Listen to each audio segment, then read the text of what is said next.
hidung pasien, ya, dalam hidung pasien. Terus nanti kita akan mengatur kenyamanan pasien. Jadi nanti di sini ada kunci untuk mengatur untuk dalam posisi ataupun agar tidak merubah pada keadaan selang tersebut dipakaikan ke bagian kepala pasien, ya. Nah, jadi ini bagian bawah. Masih aja tetap nanti biasanya mahasiswa tuh pusing, dia masukannya ke lubang hidung. Ini masukannya ke bagian mana, ya? Jadi bagian bawah dihubungkan untuk pada set oksigenasi atau tabung, ya. Ini bagian atas dihubungkan kepada bagian pernapasan atas atau hidung, lubang hidung, ya. Terus selanjutnya di sini ada oksigen mask atau simple mask atau masker oksigen. Ini dengan konsentrasi sedang, di mana di sini kita akan melihat perbedaan dari nasal kanul dan masker oksigen, ya. Jadi kalau nasal kanul tadi dia masih bisa ngobrol, masih bisa komunikasi, ya, karena tidak terhalang dari masker tersebut, masih bisa makan, masih bisa minum. Nah, sedangkan kalau sudah terpakai masker, kita instruksikan untuk fokus terapi oksigen dulu. Jadi untuk komunikasi ataupun makan minum segera dihentikan dulu atau dikurangi terlebih dahulu, ya. Karena di sini kalau masker akan menutupi bagian hidung dan juga bagian mulut. Nah, di sini sama tadi, ini bagian atas dan ini bagian bawah untuk disalurkan pada set oksigenasi atau tabung. Nah, yang masker ini ada alat menguncinya menggunakan tali, dia elastis, karet, sehingga nanti disesuaikan dengan ukuran kepala pasien, ya. Jadi ini bisa ditarik untuk mengikuti ukuran dari kepala pasien agar reposisi disesuaikan, ya. Terus di sini ada untuk menyesuaikan pada bagian hidung atau kanulanya, ya, nasalnya di sini. Nah, kalau masker itu di sini tidak ada katupnya, dia terbuka, nggak ada penutupnya, terbuka. Dan di sini juga dia nggak ada penutupnya, terbuka, ya. Sehingga ini masker oksigen. Terus ada juga di sini non rebreathing mask, ya, dengan konsentrasi tinggi. Non rebreathing mask dengan konsentrasi tinggi, di mana masker tetapi dia memiliki tubing, ya, tubing atau bag, ya, sehingga nanti oksigen tersebut akan terkumpul di sini, tidak tercecer kemana-mana. Terus di sini ada katupnya juga untuk penutupnya, ya, dan di bagian bawah juga ada katupnya untuk penutupnya, ya, sehingga di sini non rebreathing mask ada katupnya. Oke, ini sama ada alat penguncinya, talinya. Oke. Itu selanjutnya di sini ada alat set oksigenasi. Alat set oksigenasi ini yang kecil, portable, isinya kurang lebih di 1800 liter oksigen. Di mana oksigen yang biasa di rumah sakit itu dia sudah terpasang di tembok atau di setiap bed itu sudah ada oksigenasi, karena di situ merupakan salah satu kebutuhan dasar pasien, ya, kebutuhan dasar pasien, dan juga termasuk ke dalam kebutuhan kegawat daruratan, sehingga setiap bed itu sudah ada. Nah, kalau ini biasanya kita pakai untuk pasien gawat darurat atau code blue, ya, di mana di situ kita di sini mobile, bisa dibawa kemana-mana. Terus selanjutnya di sini ada tabung, ini namanya tabung, ini roda. Nah, ini set oksigenasi, ya. Yang pertama kita cek kalau mau pakai, di sini ada monitor, namanya manometer, ya. Namanya manometer, ada jarumnya. Kalau jarumnya di bawah berarti dia belum bisa mengecek apakah dia terisi atau tidak, sehingga ini masih tertutup, ya.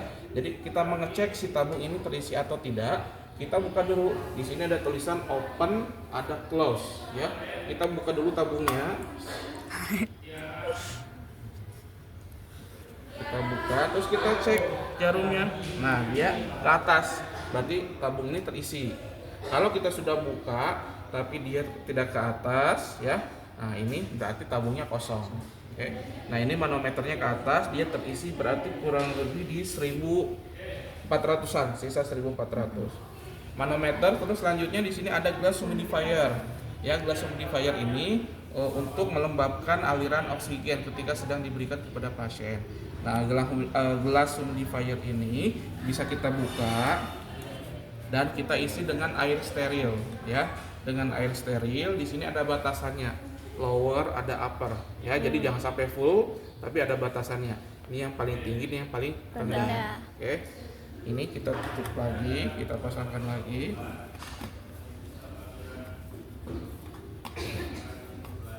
Terus selanjutnya ada flow meter. Flow meter gunanya tadi untuk mengukur aliran kecepatannya ya. Yang sedang tadi berapa minimal aliran kecepatannya? Minimal 6 sampai 10. 6 sampai 10 ya. Nah, ini bisa kita buka ya. Ada open, ada shut ya. Open kita kanan buka dan nanti di sini ada muncul ke atas si bola-bolanya ini. Nah, di sini ada nomornya 1, 5, 10, 15 ya. Nanti kalau kalian mengukurnya 7, 8, 3 atau 4, lihat di sini untuk meterannya, flow meternya ya.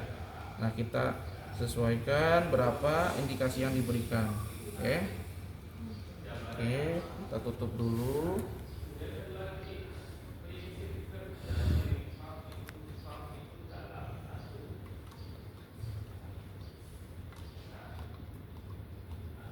Kita tutup. Terus yang dihubungkan dari selang oksigen ke tabung oksigen itu lewat ini ya, lewat atas flow humidifier atau di bawah flow meter ini ya. Ini disambungkan pada selang bagian bawah tersebut.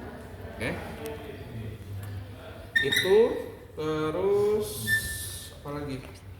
Tisu. Kalau tisu nanti gunanya kita observasi 2-4 jam. Kalau sudah selesai kita membersihkan area hidung atau area mulut dan juga membersihkan si sumpunya ini atau si nasalnya tadi ya. Karena di sini untuk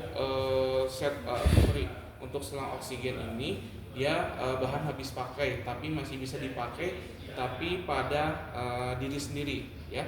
Jadi tidak bisa dipakai bersamaan kecuali gawat darurat, di situ tidak ada alat dan bahan yang lain itu bisa digunakan.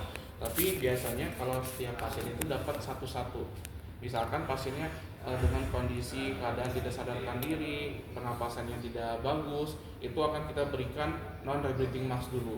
Setelah observasi di UGD 2-4 jam membaik ya, adanya peningkatan dalam frekuensi pernapasannya, kita ganti ke simple mask. Dari situ kita observasi lagi, masuk ke rawat inap, di ruang rawat inap, membaik lagi, besoknya kita ganti lagi ke nasal kanul ya.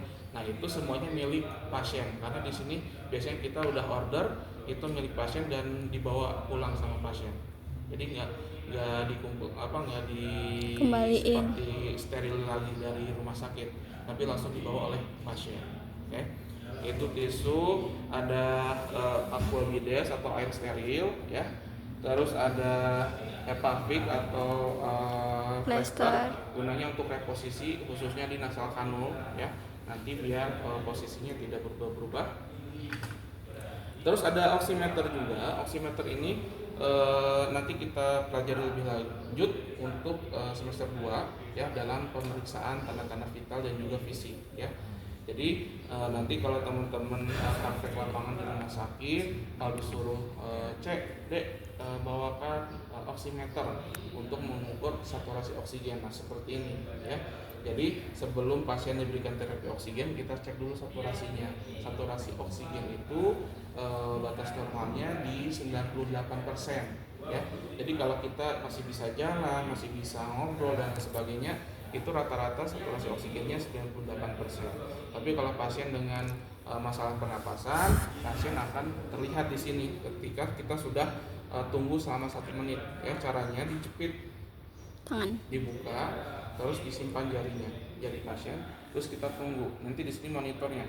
Ini saya sengaja belum buat bawa baterainya, nanti kita lebih lanjut lagi untuk pelajarinya. Terus nanti di sini akan muncul ya, ada saturasi oksigennya. Nah, di situ kita tunggu selama 1 menit dan angka mana yang sering muncul karena itu akan munculnya beda-beda, kadang 98, 97, 96, 98, 97 ya, karena itu berdasarkan dari hirup dan juga masuknya oksigen, sehingga kita cek angka mana yang paling sering muncul, itu yang kita tulis saturasi oksigennya. Oke. Itu sudah, saya kira untuk yang checklist ada yang ditanyakan dulu. Untuk kita workday.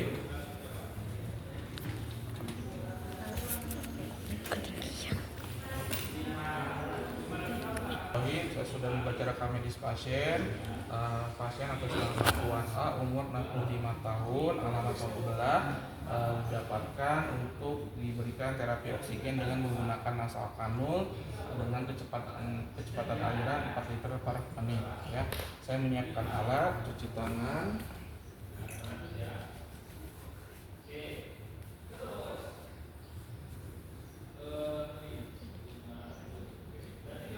Terus kita siapkan ordernya tadi, kita menggunakan nasal kanul. Oke, kita siapkan lagi. Ini pakai nasal kanul dengan ukuran M. Kita siapkan tisu, hand rub, air injection, terus plaster. Oke, kita siap ketemu dengan pasien. Assalamualaikum Pak. Salah. Benarin dengan Tuan A, umur 65 tahun. Oke, alamatnya di Batu Belah Pak. Oke, saya cek dulu ya alamatnya, tentang identitasnya. Ya pun tuh Agus. Sudah sesuai ya Pak. Baik Pak, perkenalkan saya perawat Rizal yang bekerja di Bangsal ini pada pukul 7 sampai 2 siang nanti. Di sini saya akan melakukan pemberian terapi oksigen pada Bapak ya, karena pernapasan Bapak itu sedang bermasalah, sehingga kita akan berikan terapi oksigen. Nanti kita bantu selangnya masuk lewat lubang hidung ya, lubang hidung. Nanti kita berikan juga oksigennya ya. Tempatnya di sini dan waktunya kurang lebih 10 menit. Ada yang mau ditanyakan dulu Pak? Tidak ada, kita siapkan dulu lingkungannya, suhu dan privasi. Terus kita siap bertemu dengan pasien. Cuci tangan lagi.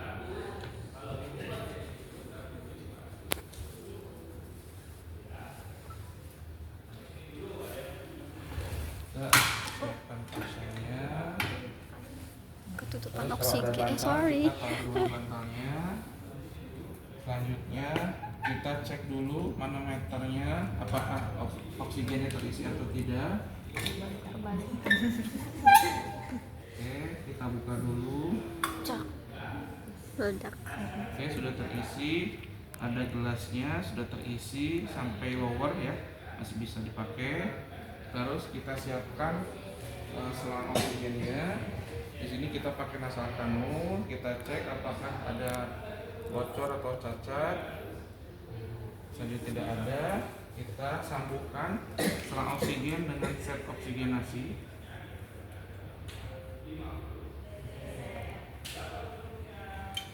Selanjutnya kita cek, alirkan dulu.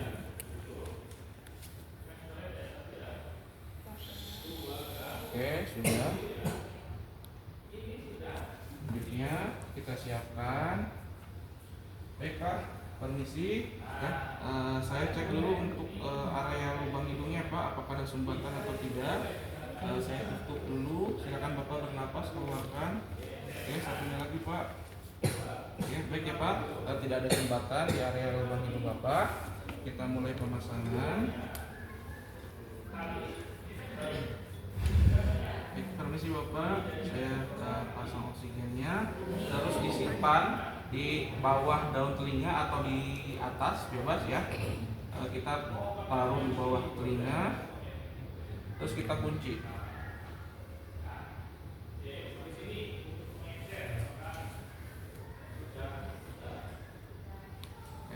Baru kita alirkan. Tadi berapa instruksinya? 5 liter. 5 liter. Bapak sudah terasa aliran oksigennya? Sudah. Baik, kalau sudah, saya akan pastikan selangnya biar tidak merubah posisi ya Pak.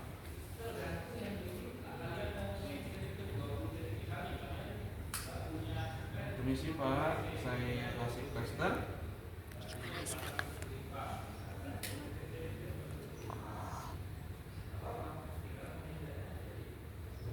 Oke, baik. Sudah terasa nyaman Pak? Baik, sudah. Selanjutnya kita edukasi bahwasanya nanti kita akan kembali lagi untuk diobservasi 2-4 jam. Apakah Bapak masih memerlukan oksigen ini atau tidak? Nanti kita akan cek pernapasan Bapak dan juga kita akan mengecek aliran saluran oksigen ini apakah masih berjalan atau tidak sesuai dengan instruksi dari kami, ya Pak. Sebelumnya ada yang ditanyakan dulu Pak? Tidak ada. Nah setelah itu kita monitor ya dari pernapasannya, dari hidungnya apabila sudah 2-4 jam ya. Apabila sudah 2-4 jam kita monitor area sini apakah ada kotoran keluar ataupun di situ ada masalah di area ciping hidung, di kanulanya, sehingga kita observasi. Terus cek pernapasannya berapa kali per menit. Terus kita cek juga gelas humidifier-nya apakah masih terisi atau tidak. Kita juga cek di flow meternya apakah masih sesuai dengan instruksi yang kita berikan. Oke, kalau sudah kita rapikan kembali.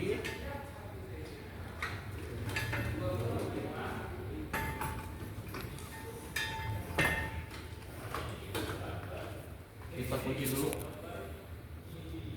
Oke. Kita rapikan dulu sampahnya. Terus kita cuci tangan.